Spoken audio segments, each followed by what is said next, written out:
I'm Nan Whaley, Mayor of Dayton. We're here today to talk about the golf courses the City of Dayton owns and operates. So just to give some context, in 2008, the city hired, as many of you know, the National Golf Foundation to complete a study of the City of Dayton's 3 golf courses, Kitty Hawk, Community, and Madden Golf Centers. The study concluded that the city's golf courses would require a minimum subsidy of $7.5 million over the next 5 years. Of the estimated 20,000 individuals that use city golf courses, fewer than 2,500 are Dayton residents. Subsidizing golf operations for the less than 2% of the city population would not be a prudent course of action at this very critical time. Community Golf Course, which is located next to Hills and Dales Metro Park in the city of Kettering, is the only one of the 3 city-owned golf courses. You okay? Yeah. All right. I just want to make sure you're all right. Oh, yikes. Is only one of the 3 city-owned golf courses that produces income.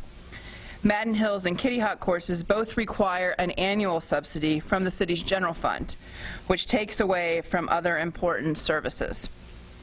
We've been very honest and upfront that the city's limited resources have prevented us from investing in our neighborhoods to the extent that they need and deserve. So these tough decisions, we've made the decision to keep Community Golf Course open. The City Commission is committing that revenue generated by community will be invested in recreation services that benefit a greater portion of our community. This will be codified in an ordinance that will be before the City Commission in the coming weeks, and with the full season next year, the fund could be able to receive revenue within 18 months. So for some, this might feel like a loss, but we are committed to making sure that the city's resources are being used in ways that benefit our residents most, particularly our young people and our seniors. With that, I'll turn it over for comments for the City Manager. Thank you, Mayor. So golf is an enterprise fund like the Dayton International Airport and the city's water utility. The goal of the city's enterprise funds is to financially break even, including costs for necessary capital equipment and improvements. Breaking even became increasingly difficult due to aging courses, deferred maintenance, and increasing operating costs amid declining demand for golf in our region. This decision today is not a result for a lack of effort. Our dedicated staff and vendors worked extremely hard and collaboratively to reduce costs and increase revenues at all 6 courses to manage the courses as cost-effectively as possible. I remain proud of what they were able to accomplish with shrinking resources. However, for the last several years, the city's golf operation has required a subsidy from the general fund to continue operations, to purchase maintenance equipment, and provide capital improvements at the courses. The long-term decline in golf rounds played is not isolated to Dayton. Golf participation nationwide has been trending lower since 2003. Reopening the 6 courses under new COVID-19 protocols would require the general fund to subsidize golf operations in an amount estimated at over $500,000 for the remainder of 2020. This projected subsidy does not address the $7 million in capital equipment and capital improvements mentioned previously by the mayor. The decision to keep Community Golf Center operational is due to its long-term ability to function in a self-sustaining manner, and in the short term, its ability to generate a small surplus of revenue. In anticipation of the significant loss of revenue to the general fund stemming from the current COVID-19 crisis and ensuing recession, we have already implemented a hiring freeze, limited expenditures to essential services and functions only, shuttered $8 million in capital projects, and directed all general fund departments to cut their 2020 budgets by 18%. Further reductions by way of pay cuts, mandatory cost savings days, and position eliminations are likely. Simply put, having the general fund support golf operation is an impossible scenario, considering the significant loss of revenue and budget cuts underway. Right. Questions?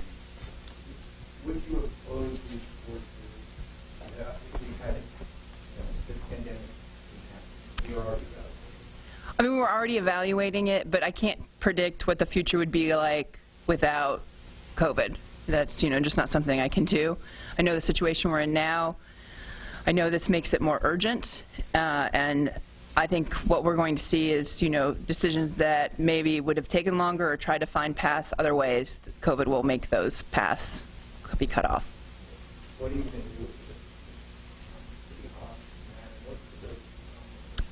We'll evaluate reuse like we were talking before. There's all kinds of options, so we'll be doing that work in the coming year. Is there a chance that you could sell to a private company, develop those courses that might want to get over those courses? So I'll make a couple comments, and then Shelley will get in the weeds a bit. Kitty Hawk is over the well field, so it cannot be for sale. And quite frankly, the water department hasn't been really crazy about a golf course on it for some time. So, likely Kitty will go to some passive use.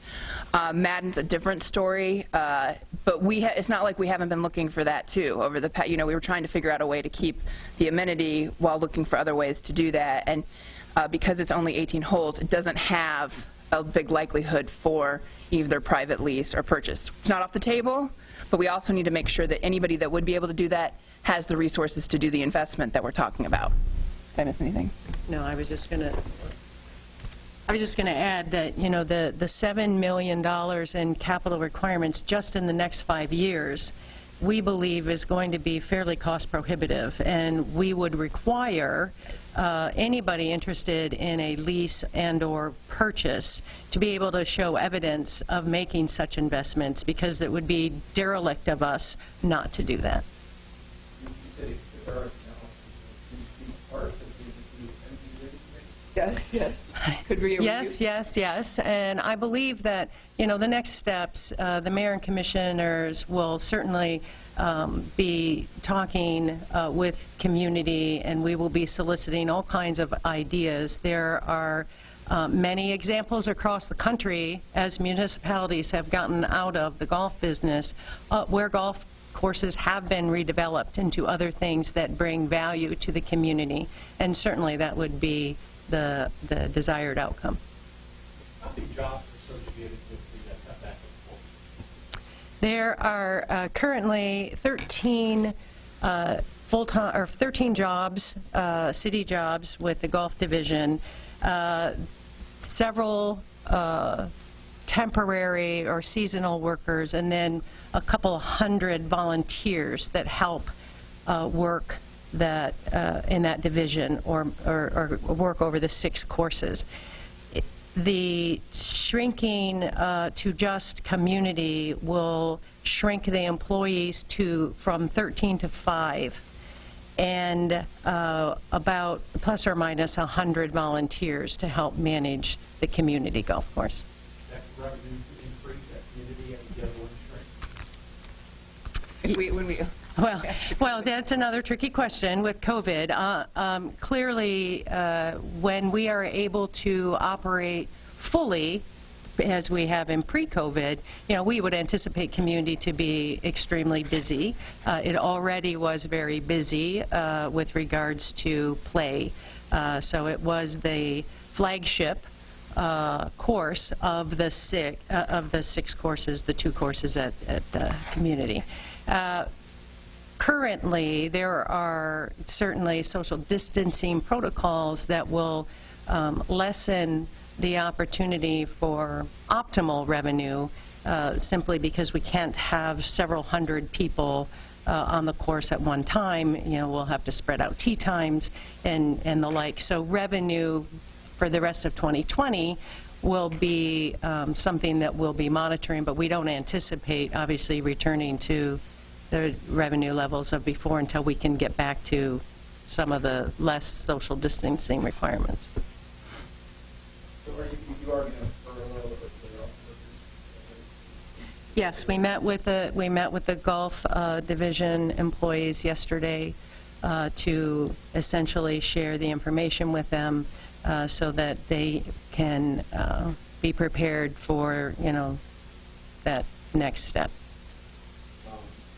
What do you think you might open, and why? I mean, is there any thought that this is not getting out of golf business entirely and not having a community? I mean, I guess why stay in it, especially considering the community? I will answer the first question, and then I'll let the mayor answer the second question.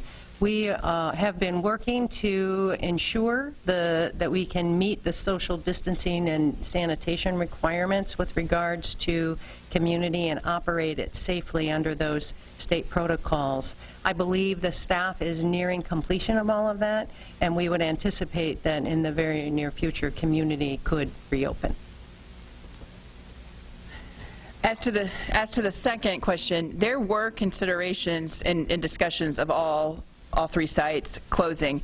These are enterprise funds, as the city manager mentioned, and so community does make a surplus generally. So there's two reasons. Number one, it provides an asset to the community that provides a further surplus that we can put in recreation and use services for our community at large. Before, what community was doing, it was drawing a surplus, then that money was going into golf, and then we were putting more general funding money into golf. And so that's just not, we're not going to have that ability, particularly post-COVID. So it allows us to keep the asset and then generate funds for the large sector of our community that does not play golf.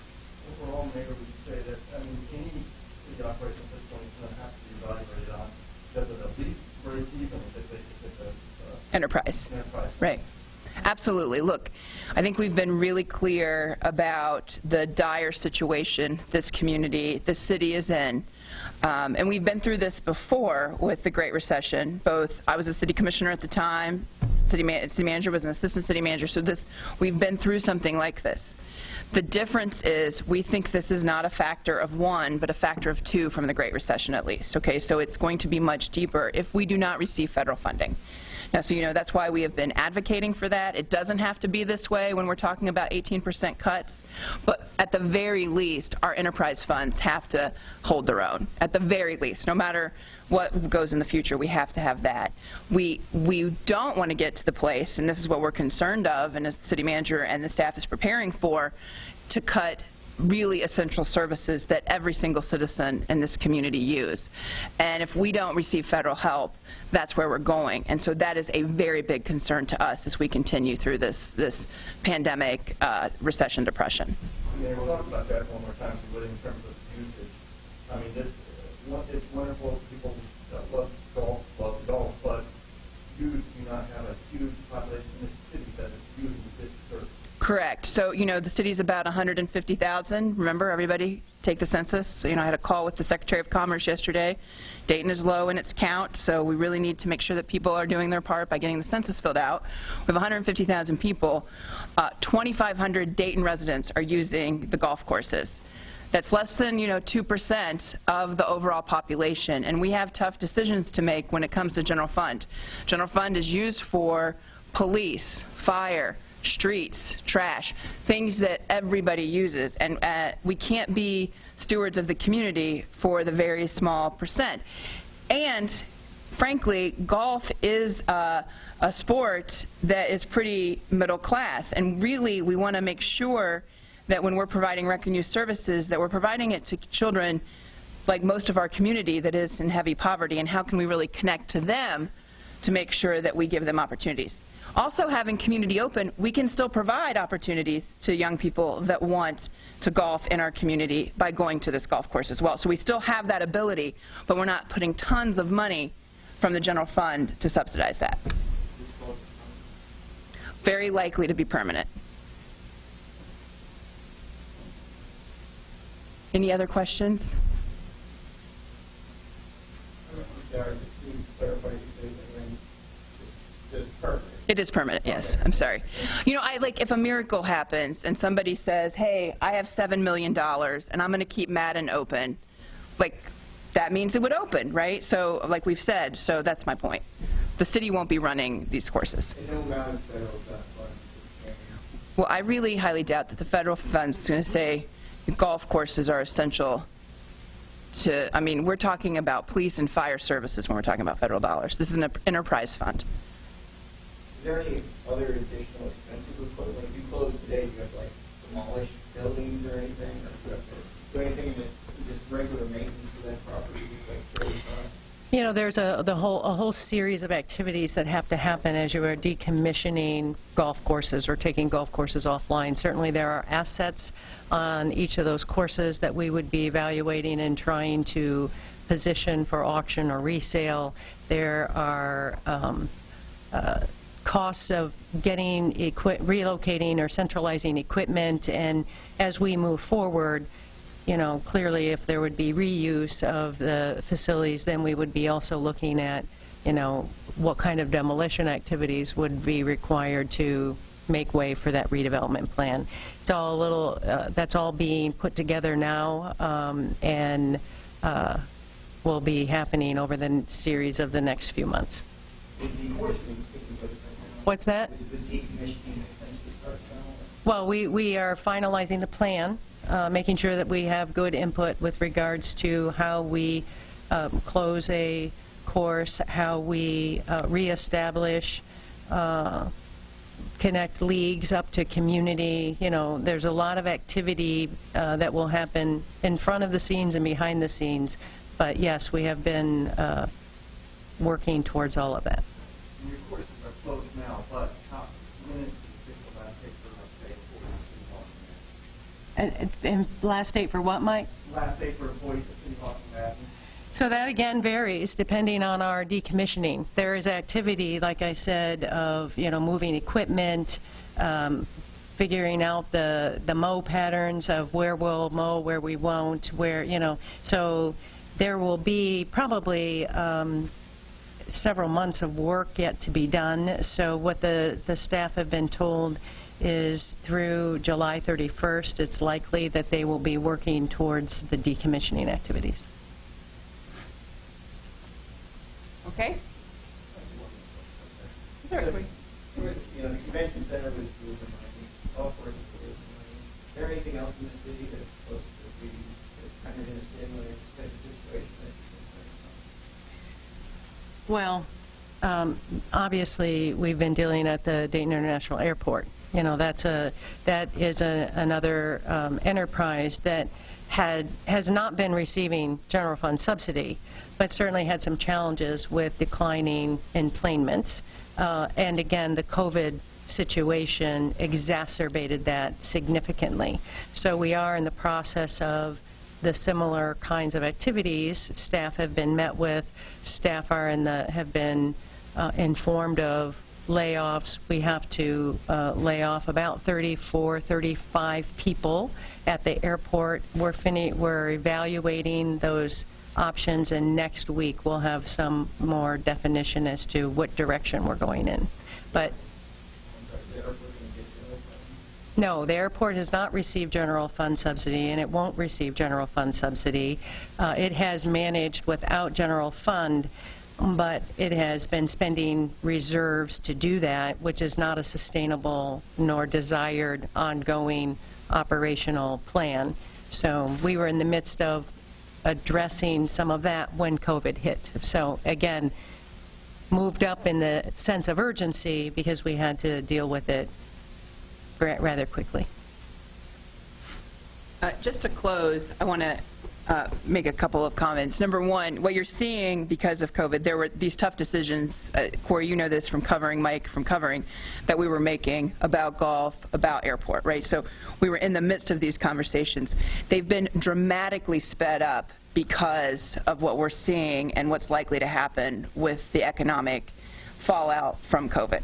So that's why this is moving quickly. I want to really commend the leadership of the city manager and her entire team. These are very, very difficult times for everybody. latest disaster is long-standing, and it's very painful for our community. Our community is going through all kinds of pain right now because of it. And our organization, not surprisingly, is not immune to that.